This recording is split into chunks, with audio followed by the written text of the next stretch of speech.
Hello everyone, আমি রাখি। আশা করছি তোমরা সবাই ভালো আছো আর আমিও ভালো আছি। নতুন একটা দিন, নতুন একটা ব্লগ তোমাদের সঙ্গে শেয়ার করছি। দেখতে থাকো, আশা করছি ভালো লাগবে। এখন বিকাল হয়ে গিয়েছে। আমি আজকে বিকাল থেকেই ব্লগটা স্টার্ট করছি, কারণ সকাল থেকে আমি তেমন কোনো কাজই তোমাদের দেখানোর মতন ব্লগ করার মতন করিনি। ওই কারণে বিকাল থেকে আমি ব্লগটা স্টার্ট করছি। এই ছোট্ট ক্লিপটা সকালবেলায় নিয়েছিলাম, তখন আমি মর্নিং ড্রিঙ্কসটা বানাচ্ছিলাম আমার জন্য। আজকে আমি কাঁচা হলুদ, মধু আর গরম জলটাই খাবো সকালবেলায়। আমাদের প্রত্যেকেরই উচিত সকালে কোনো না কোনো মর্নিং ড্রিঙ্কস অ্যাড করা। সেটা যদি শুধু উষ্ণ গরম জল হয়, তাতেও কিন্তু আমাদের শরীরের জন্য সেটা অত্যাধিক পরিমাণে ভালো কাজ করে। এই মধুটা আমি আগের বার এনেছিলাম গ্রাম থেকে। এইবারের মধুটা তো তোমাদের সঙ্গে শেয়ার করা হয়নি। এগুলো কিন্তু একেবারে বনের খাঁটি মধু।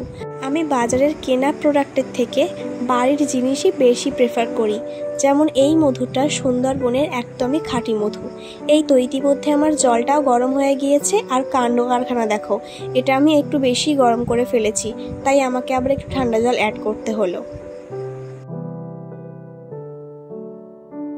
বিকালে চলে গিয়েছিলাম একটু কিছু কেনাকাটা করতে, কারণ আমাদের আগামীকাল একটা নিমন্ত্রণ আছে। সেই কারণে কিছু বাচ্চার জামা কাপড় আমরা দেখতে গিয়েছিলাম। এটা হলো ঋতু। আর আসার সময় আমরা খেয়েছিলাম মোমো, যেটা খেয়ে তো ওর হাল খারাপ হয়ে গিয়েছিল, কারণ এটা ভীষণই ঝাল ছিল। আর স্যুপটাও কিন্তু বেশ ভালো ছিল। আচ্ছা, তোমাদের কার কার মোমো, বিরিয়ানি আর চাউমিন এই তিনটের মধ্যে সব থেকে কার কোনটা ভালো লাগে আমাকে কিন্তু অবশ্যই কমেন্ট বক্সে জানিও। আমার তো বলতে গেলে তিনটেই ভালো লাগে, বাট এর মধ্যে সব থেকে ভালো লাগে আমার বিরিয়ানি।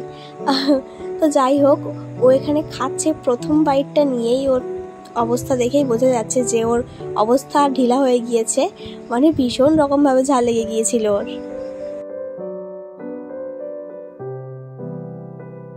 এই তো কাজবাজ আমাদের সমস্ত মিটে গিয়েছে, আর এখন আমরা বাড়ির পথে রওনা দিলাম। চলো তাহলে বাড়ির দিকে যাওয়া যাক।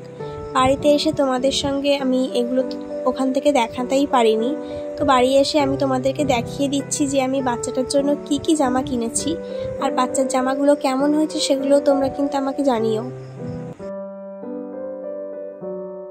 আমার কিন্তু এই সফট মিষ্টি কালারগুলো ভীষণ পছন্দ হয়, সেটা আমার জন্যই হোক বা অন্য কারোর জন্য যদি আমি কিনি, কারণ আমি এই রকম ধরনের পোশাক আশাক পরতে বেশি স্বাচ্ছন্দ্য বোধ করি। আর গরমের সময় তো এই কালারের বিশেষ করে জামা কাপড় বেস্ট থাকে। বিকালবেলায় আমাদের কিছু আম ভাঙা হয়েছিল। এগুলো কিন্তু আমাদের গাছের আম। দেখো আমের সাইজগুলো যা বড় বড় হয়েছে, মানে সত্যি অনেকটা আম হয়েছিল। বাট নিচে থেকে দেখে না বোঝাই যাচ্ছিল না যে এতটা আম হয়েছে, কিন্তু পাড়ার পর বুঝতে পারলাম যে না, অনেকটা আম হয়েছে। তো আমগুলো আমি এইভাবে সাজিয়ে সাজিয়ে রাখছি, কারণ আম একটার ওপর আর একটা রাখলে আম নিচের দিক থেকে নষ্ট হতে শুরু করে। এই কারণে এরকমভাবে পাতিয়ে রেখে দিলে হাওয়া বাতাসও লাগবে আর আমগুলো তাড়াতাড়ি পচবে না। আম খেতে পছন্দ করে না এমন ব্যক্তিত্ব আমি খুব কমই দেখেছি, বলতে গেলে দেখিনি। তো এই দেখো কতটা আম হয়েছে, আর এই আমগুলো যে কতদিন ধরে খাবো সেটাই ভাবছি। মা আজকে আমার প্রজেক্টটা লিখে দিচ্ছিল অনেক বলার পর, তো আমি সেটাই তোমাদের সঙ্গে শেয়ার করছিলাম। মা কিন্তু সুন্দরভাবে পেশেন্স নিয়ে আমার প্রজেক্টটা কমপ্লিট করে দিয়েছে পুরোটা, তাতে আমি ভীষণ খুশি হয়েছি। কারণ আমার অনেকটা লেখা ছিল আর আমার লিখতে লিখতে হাত ব্যথা হয়ে গিয়েছিল। প্রজেক্টটাও যেহেতু তাড়াতাড়ি ফিনিশ করার দরকার ছিল, এই কারণে মাকে বলাতে মা বললো আমি লিখে দিচ্ছি।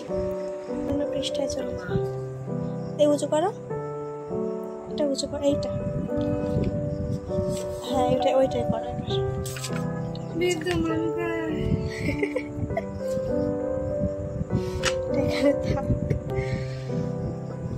তো আজকের মতন ব্লগটা আমি এই পর্যন্তই রাখছি। আমার আজকের ছোট্ট ব্লগটা কেমন লাগলো অবশ্যই জানিও। ততক্ষণের জন্য টাটা।